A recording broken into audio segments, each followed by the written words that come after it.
Hi, I'm Jesse. My wife Pung asked me to create a video for you about our studio setup so you can see some of the gear that we're using. Hopefully you can take some notes. Some of this stuff you can find online or at a photo supply store.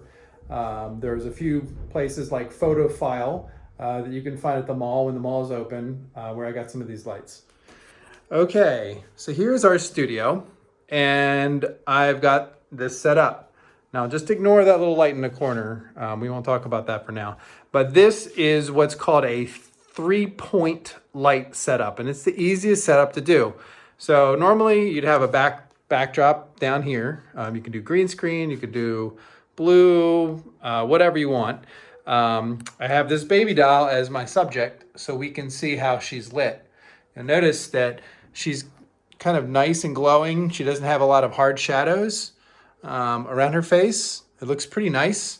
So this would be a properly lit baby doll. Now here's how the 3-point setup works. It's got 3 main lights. So up ahead we have what's called the hair light.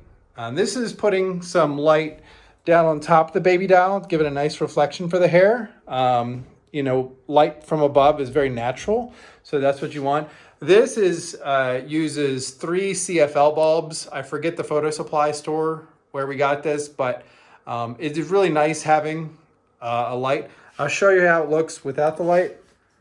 Okay, I'm going to unplug the overhead light. I think the iPhone automatically adjusted. It still looks okay, probably due to the LED panels that we have up there. I am a firm believer in starting with a nice bright room first before you do your studio lighting. Otherwise, you're going to get really hard shadows, and that's not going to look pretty.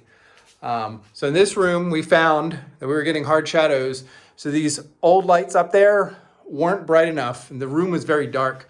So we added these LED panels, which are pretty cheap. We got them at Home Pro when we just upgraded the studio room. So even when all these lights are off, the studio is still very bright. However, with the extra lights on, it looks even better. Okay, so that's the overhead hair light. This is what's called the key light. Now, the key light is the main big light. Before I was using multiple of these. These are LED panels, 900 LED bulbs. This is a Yongnuo Digital YN900. They come in yellow, white, and mixed. I use the white. You can see the white bulbs, but this is daylight balanced 5500K. I've got these on a little swivel mount and light stands. I can't remember how much these were. Maybe expect to spend maybe like about 4,000 or 5,000 baht for one of these. They are nice and bright. They're very, very direct. If you can see the wall, you can see these create a very hard shadow. You see that shadow right there? Very, very hard shadow. So sometimes I'll put a plastic bag over them or a plastic film. I think the plastic film fell off, but oh yeah, it's right here.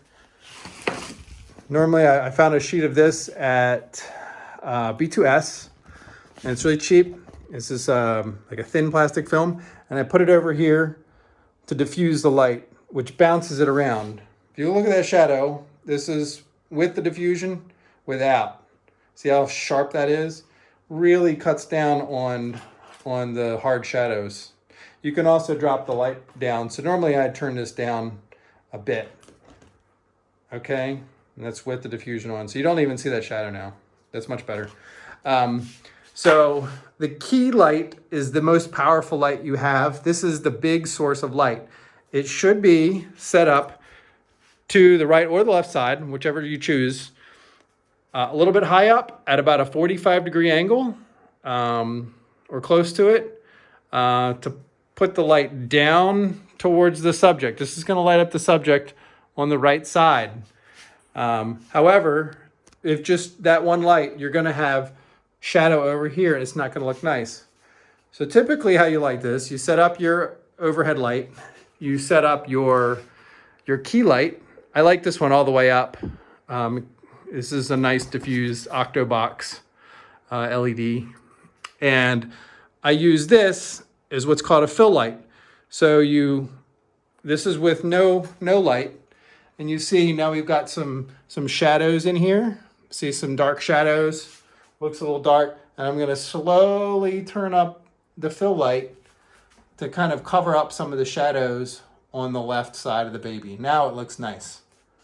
It's very important that there are some lights behind, slightly behind the baby, or that there's some light bouncing off the wall and hitting the baby from here. Otherwise, you're going to get these dark shadows on the edge of the arm. It's not going to look good. But yeah, that's it. Once you get this, it's called a 3-point light setup. If you Google 3-point light setup or look at it on YouTube, you'll find some other good tutorials on how to light your studio. And I suggest that once you get your lights that you go through a couple of those videos. It's not hard, but just set them up kind of like this, like 3 lights, 1, 2, and 3 overhead. And it should create a nice thing. And if it's too dark, upgrade your room lights. Make sure your room is nice and bright. I'm going to turn all the lights off so you can see how this room looks with no lights. All right. Okay, so that's how the room looks with no lights. You see, it's still pretty bright, right? I could film a video over here and it would look okay, but it didn't look quite as nice as it did when I had all the lights set up. All right, I'm gonna turn on the lights again. So that's overhead light, and then key light, and then fill light. And now we have a bright colored baby doll. The other thing that's important when you're filming is to know the temperature of your lights and set the white balance to match. These are 5,500 Kelvin lights. So I'm trying to think if anything says it on there, but yeah, the number is 5500, which is daylight balanced. So you want your white balance on your camera to be 5,500 and it'll look great. So I think that's about all the information I have for you. Maybe I can get you some links for some of these. For starters, I think these Yongnuo panels are really good. We used these for at least 2 years before we got some of the other lights. So I'd recommend maybe grabbing at least 2 of those and maybe another one if you can. Okay, good luck. Thanks.